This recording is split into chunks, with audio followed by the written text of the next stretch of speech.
Oh, yes, I am talking about the Kingdom Come Deliverance controversy. And full disclosure, I have not played the game.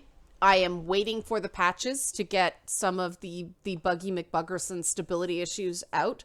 Because apparently that, combined with the unique save mechanic that, is part of the immersion of the game, makes for a fairly frustrating experience. But based on what I've read, it actually is something I am probably interested in playing, just because it's like an RPG with a twist. For those who don't know what the game is, I invite you to read this lovely article from Forbes. I'll put the link in the description box. But it's basically about how much life sucked in the Middle Ages. And it's about the son of a blacksmith who is illiterate. He can't read. And it's an interesting examination of privilege because, as Lucy Liu is distracting me in that ad, stop being so pretty, Lucy Liu. No, don't stop being pretty. You are gorgeous. And who's this dude? Why is there so... Stop. Okay, you stop. We're going to keep Lucy Liu. Stop the guy that looks like the guy from the Bare Naked Ladies. So, but... basically, it's a typical revenge thing, but apparently you can sort of go off the rails the way you can in like a Far Cry game or something like that. It looks really interesting, but the bugs were not what the controversy was. And this is what made it kind of interesting. If the controversy had just been about the game plays like crap, it's buggy, I would have taken that 7 out of 10 that the game is sitting at right now and called it a day. I don't want to play games that are buggy. I still have Assassin's Creed Origins to play. I also sat on that one waiting for them to fix some stuff up. Then they didn't send me a review copy. Ubisoft doesn't send me review copies anymore. It's amazing how your decisions change when you actually have to pay full price for a game. Now it's like, Hellblade? For $12? Sign me up, but this is, it's actually interesting to me, and I probably would not have played a game called Kingdom Come because I expect it to be about, alternate universe versions of superheroes in the future because of, DC's Kingdom Come series. So I would just be disappointed that it's not Wonder Woman in shiny, shiny gold armor and call it a day. But because of the controversy, this game came to my attention, much like, as many of you know, one of my favorite games that I cannot stop playing. I am hooked on it like meth, RimWorld. RimWorld came to my attention because of a controversy. I asked for a code from the developer. He said, sure, try it out. I think I have given them more free publicity about RimWorld because I freaking love RimWorld. I want to keep putting it on my favorite games of the year list, even though you're not supposed to put it on more than one list, because it is my favorite game. Like 3 years running now, I love RimWorld a lot, but I never would have played that game were it not for the controversy. And I think this might be the same thing, because this guy, this developer, is taking a lot of crap for having an unpopular opinion in the West. And again, hold on to the fact that the game is set in 15th century Bohemia, specifically Bohemia, super important. And the developer is Eastern European. Both these things matter in terms of the interpretation of the game. Now, you'll notice the shirt is, it's controversial. And I know this myself. When you take a side on some of these things, some people will check out of your content. I'm not saying anybody should be forced to like what he says. That's not the point. I don't even think it's a question of separating the developer from the game or separating the art from the artist, as this heavy article suggests. I think it's actually drilling down and looking at his actual assertions and the actual challenges that have come in terms of the historical accuracy of the game, and look at whether he's right. And, if you want to politicize all your purchases, that's your call. I personally have a very high bar for not buying someone's products based on their political opinions. If the Trump hotel is reasonably priced and, it's available and I have to travel somewhere, I will stay there. That will probably never be the issue because apparently Trump hotels are really expensive.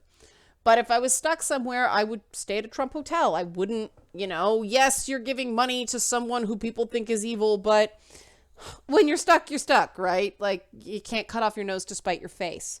But let's dive into what the issue is. Ignore the phrasing of this article. Focus on this Twitter exchange. Now, I will say, you see in this heavy.com. However, generally speaking, if you are any kind of Gamergate supporter, you are considered to be on the wrong side of history. Oh, starting with the cliche. We don't know that yet.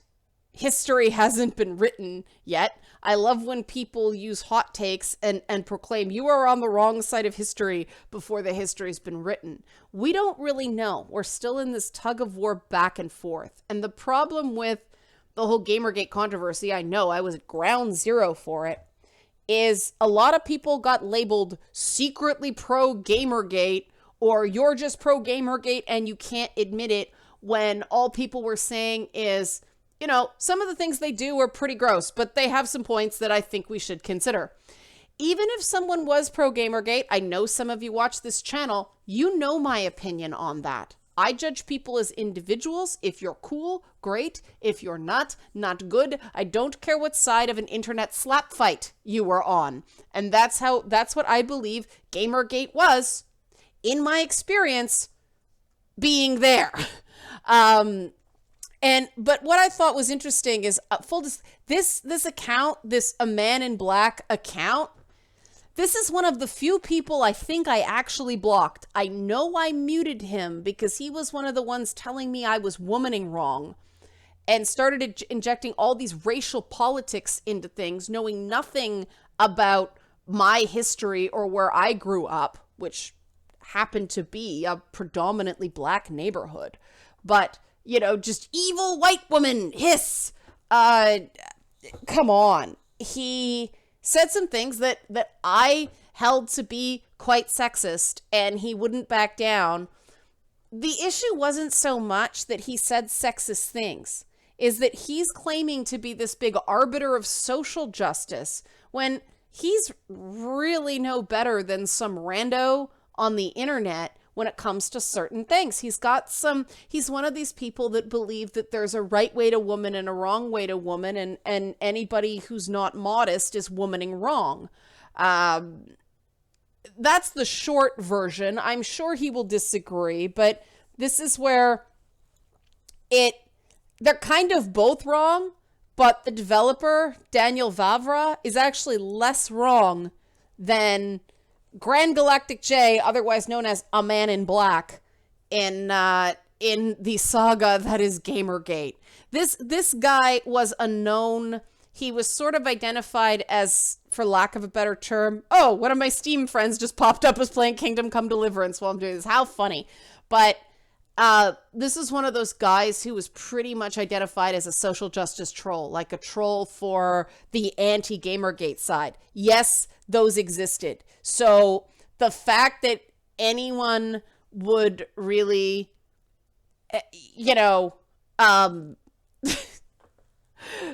take much say in what he's saying. There's a bunch of logical fallacies in his approach, but let's just examine. It starts off, Daniel Vavra, or Vavra, I'm not sure how to pronounce it in the proper Czech way, but blames press for publicizing his racist remarks about no medieval people of color, that's what POC means, then not paying enough attention to his game. Daniel Vavra responds, would you please explain to me what's racist about telling the truth? There were no Black people in medieval Bohemia, period. A Man in Black links to the Wikipedia article on Moors.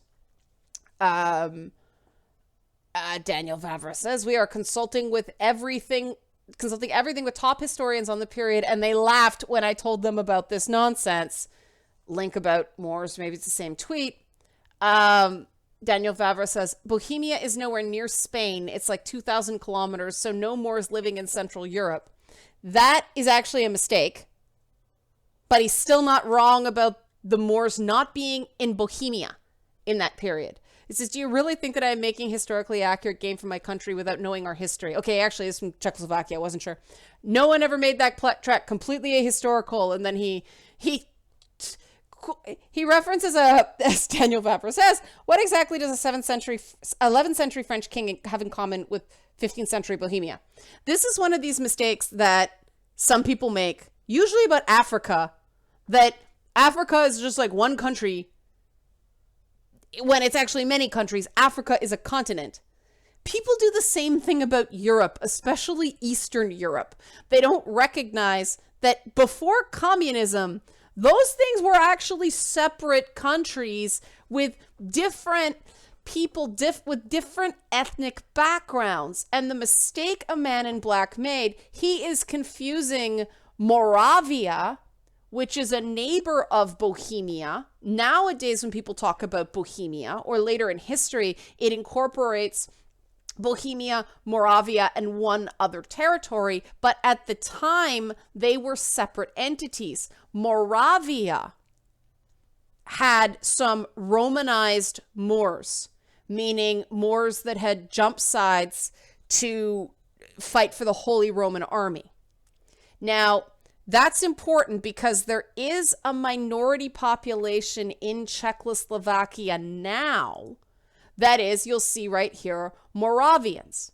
Moravians aren't quite Moors. If you want to know what Moors are, it's not a suit company, though it is in Canada. Let's be clear on what Moors are. Here they are. Basically, Othello was a Moor, okay? But Moors were primarily the Iberian Peninsula, Sicily, and Malta during the Middle Ages. Now, they tend to be played by black people in movies now, but Moors could apply to Arabs, North African Berbers, and Muslim Europeans as well. It was kind of a catch-all term. So just because someone was a Moor doesn't necessarily mean they looked black. Don't get mad at me. That is just, right? That is just the reality. Moors, you see a Moorish man from Western Sahara, he looks like what we recognize as a black person. But some Moors don't look black. Here's a depiction of some Moors, and they don't really look,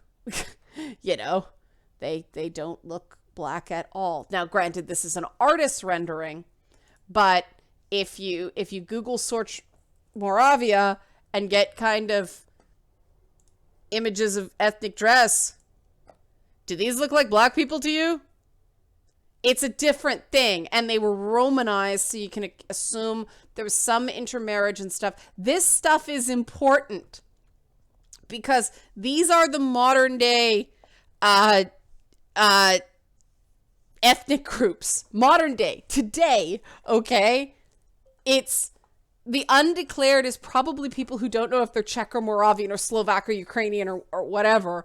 It's probably the three major ethnic groups. They're like, I don't know. My family's everything. So they just undeclare. There may be a few black people hiding there, but and this is where it's like, oh, there's no black people in the main minority group you see in the modern day Czech Republic are the Vietnamese.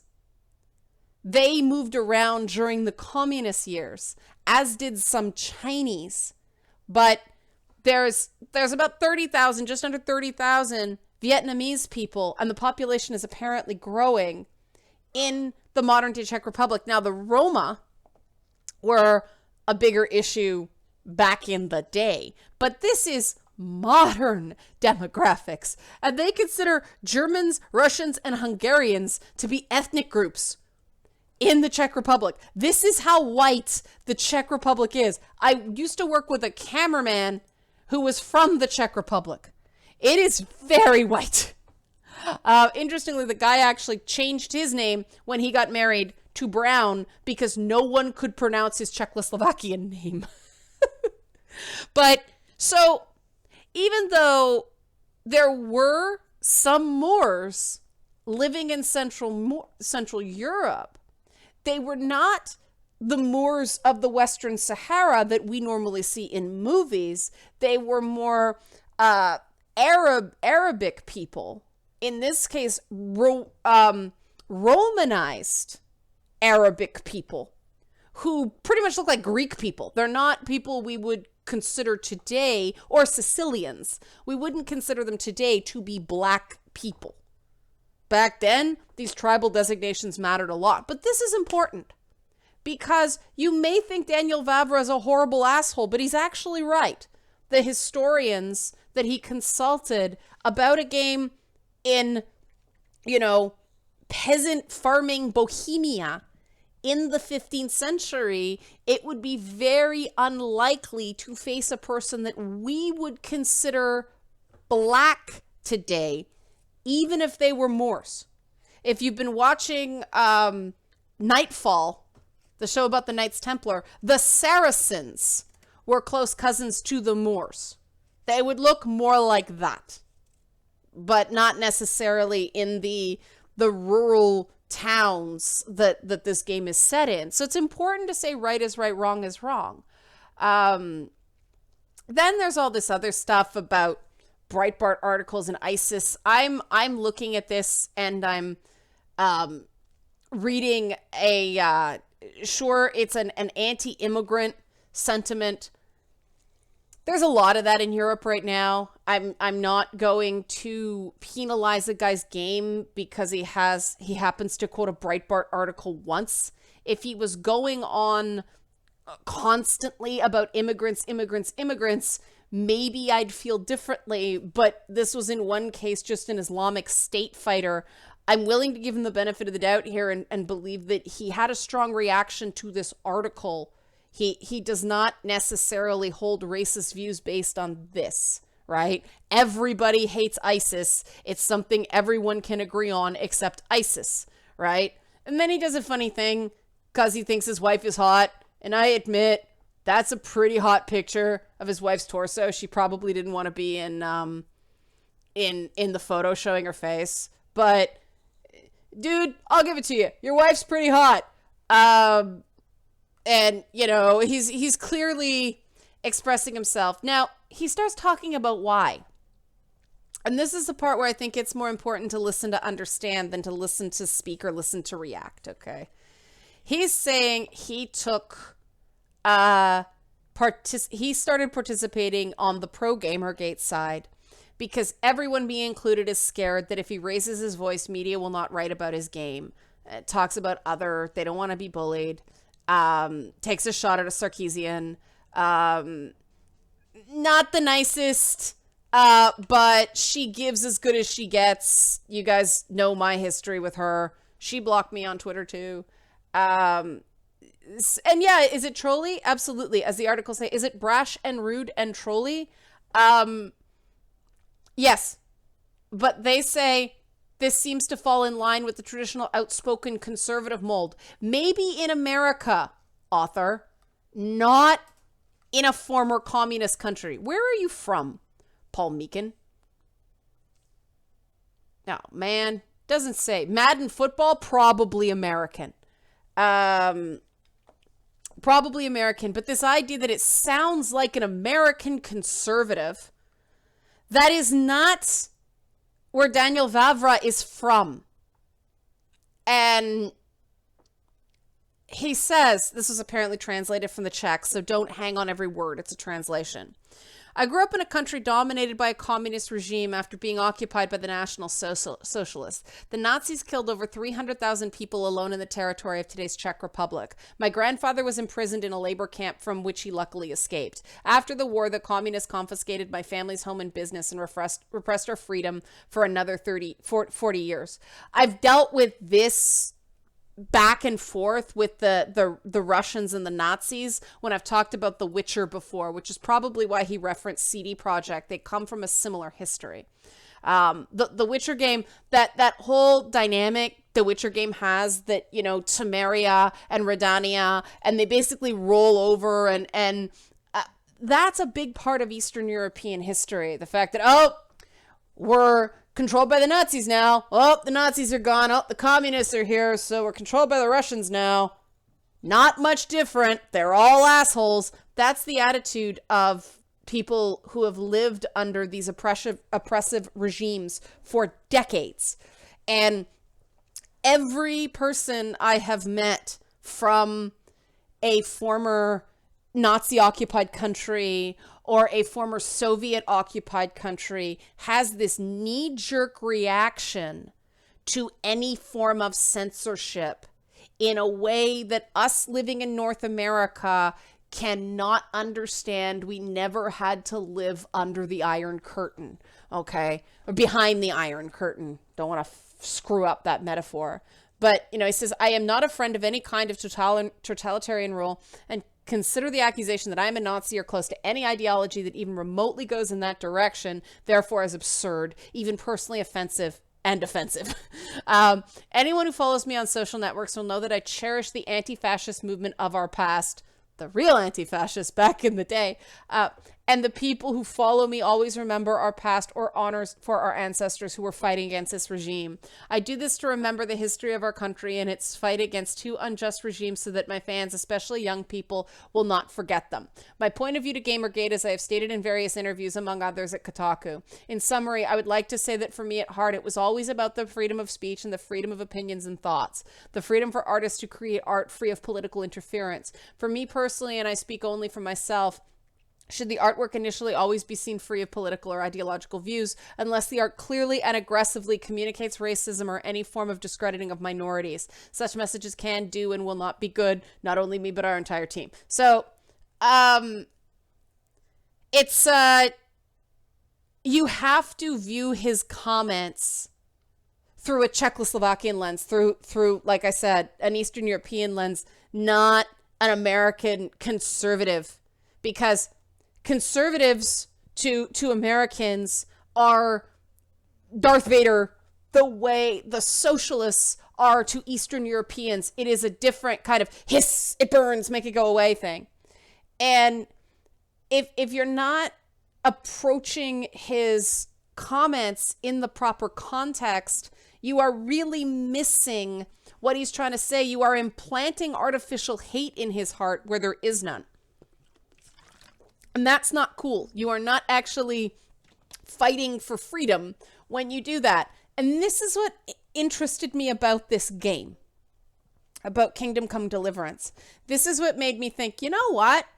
Once they patch it and once I'm told it's stable, I'm going to give this game a shot, because I am very interested in a story about class. Because I think class is the one thing the world over that is sort of a consistent thing that people understand. If you have money, you have power. If you don't have money, you have significantly less power. And class goes beyond that. Class is about equality of opportunity.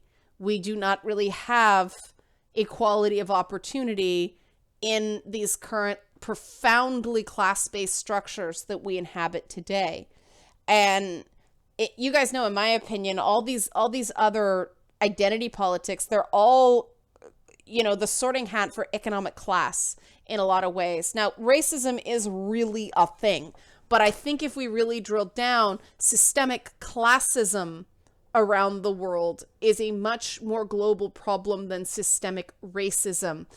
We have a problem here in Canada with our Indigenous peoples that, yes, systemic horrible treatment of Indigenous peoples that has caused them to become an underclass, and it is very difficult for them to get out of the spiral that the systemic bigotry against First Nations Canadians, Indigenous Canadians had. Now, a lot of people wouldn't be classically racist against Indigenous Canadians, what some people would call Indians or the Inuit. But they don't understand how that racism converted into making them an underclass and kept them stuck. Now, people in Poland, people in the Czech Republic, people in these former Soviet countries, they understand class profoundly because they don't really have the racial diversity getting in the way and confusing the issue. And that's what I find so interesting about games from Eastern Europe that deal with classism from a medievalist perspective. They use the neo-medievalism of the Romantic period, meaning not actually the medieval times, but what the Romantic period thought about medieval times.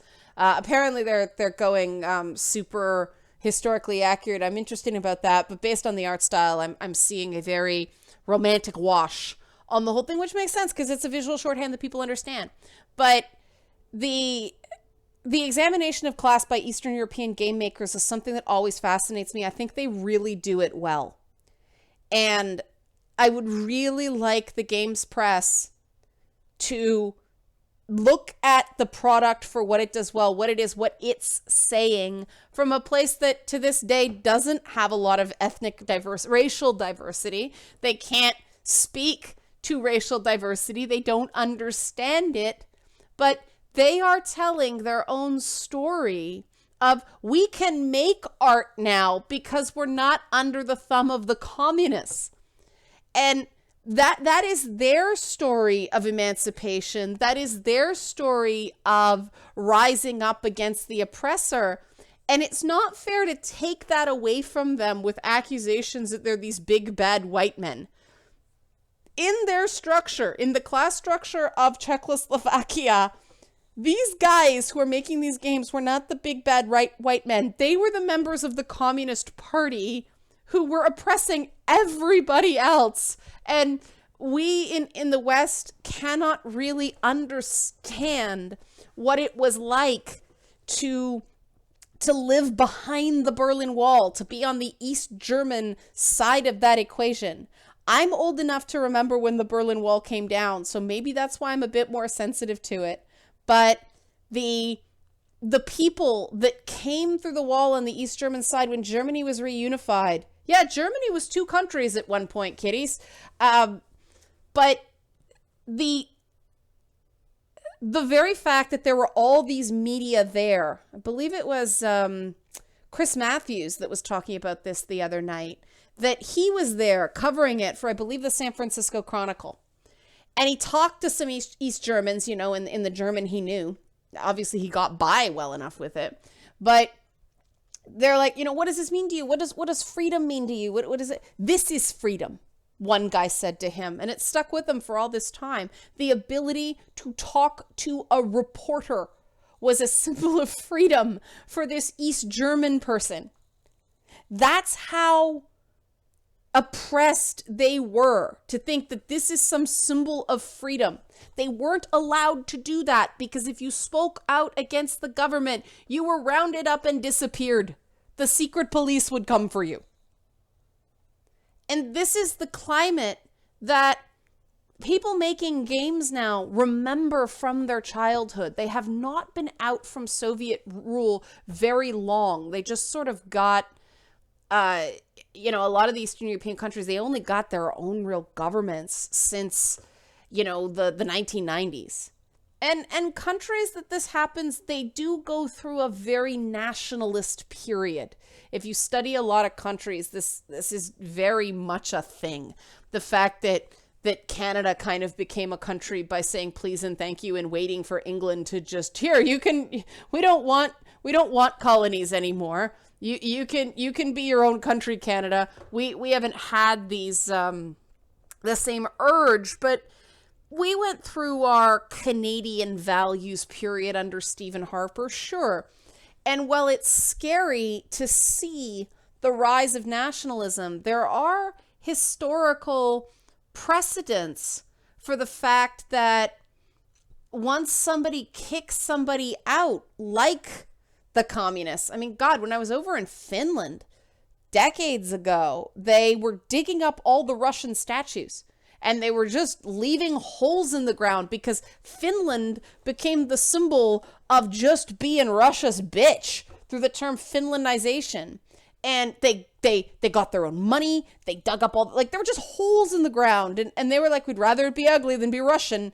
You know, that was the way they declared their independence. Some of these other countries are going through some growing pains. They still need time to understand what it means to be a nation that doesn't shut out the world. And there's some rough stuff going on accordingly. Now, I'm not saying that Daniel Vavra is a part of that. Quite the opposite. I think that he seems to have his heart in the right place. He's just a bit of, I'm sure we've all had that moment, where you finally feel like you have the right to speak, like you're an important enough person that you can say something and people will care. Okay, maybe some people watching don't know what that's like. My mistake. I realized some of the comments that you guys have said. One of the big things that stuck with me in during the Gamergate thing, when I was talking to some pro Gamergate people, they were basically like, well, you have a platform talking to me. We don't. It's not a fair fight. This was explaining why they were trolling at me and dogpiling me and all that stuff. And I was like, what's the fight? And we had to go past the fight to start talking to each other. And I think that's the job of a reporter. You don't necessarily have to agree with someone's story. That's not your job. Your job is to understand and report on someone's story. And, a lot of the people I spoke to who were participating in Gamergate in a way I thought was actually healthy and not just jerky and trolly. There were some trolly things, but we all troll every so often. I know I've done it. Nothing mean or anything. Back in the day when trolling was funny. The province of the dank memes sort of thing.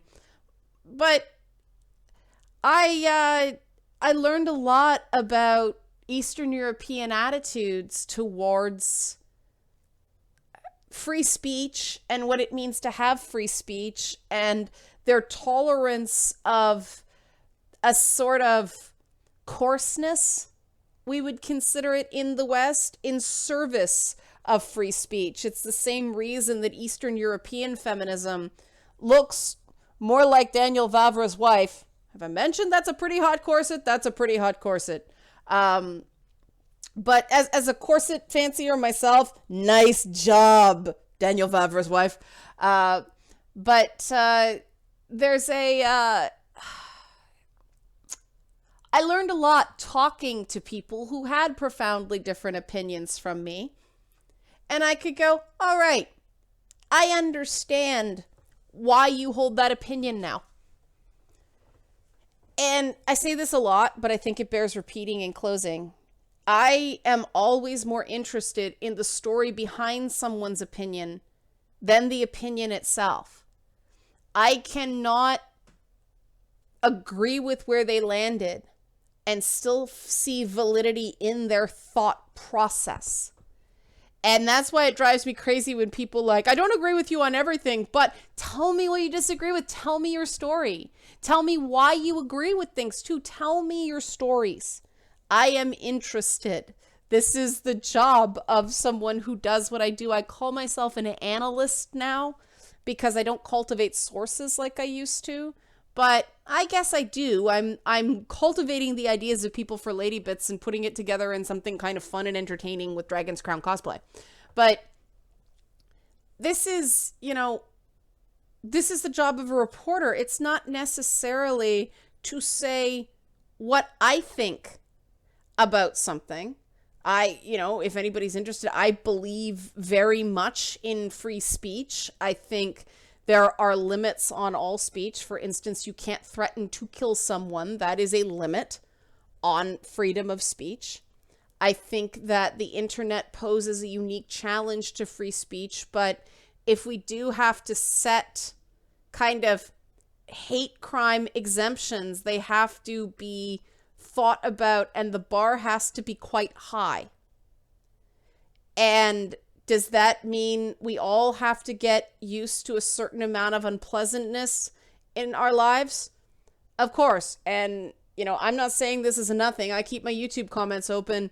Every so often there's a bit of a garbage fire in there, but we respect each other enough as part of this little community to mostly keep things in bounds and have really good conversations. So I am a proponent of that. I suspect I am probably not as passionate about it as someone like Daniel Vavra, who lived directly under the Soviet rule. I come at it from seeing the voices of economic underclasses, primarily black economic underclasses, being silenced by a lack of access to media and things like that. The FUBU trend, the For Us By Us in the 90s was really, really important in that way. So, I understand why people are freaking out about Black Panther. I haven't seen it yet. Oh my God, I haven't at the time, but I understand why people are freaking out about Black Panther. Living Color was this transcendent thing when I was a kid. The fact that shows like Blackish are on the air, that Shonda Rhimes has a bazillion shows. Even though I'm not crazy about those shows, I'm like, you do you, girl. But the stuff that happened in Russia was next level.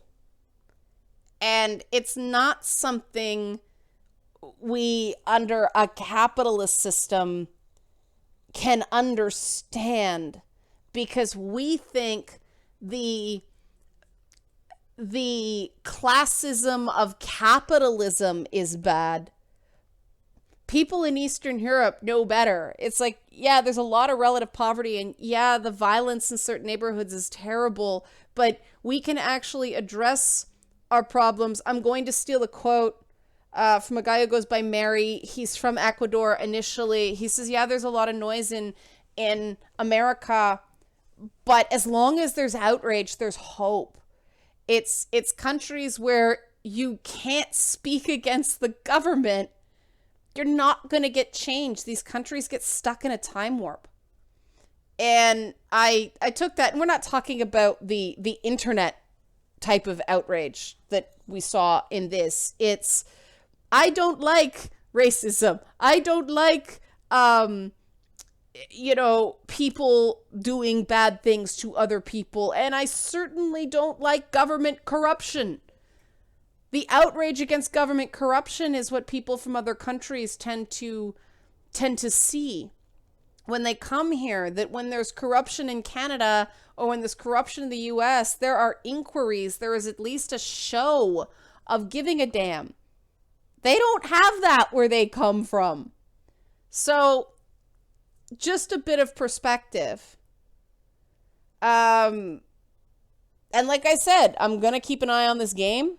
When the bugs are patched, I'm going to give it a try, because I'm interested in this particular story, because it's somebody else's story, right?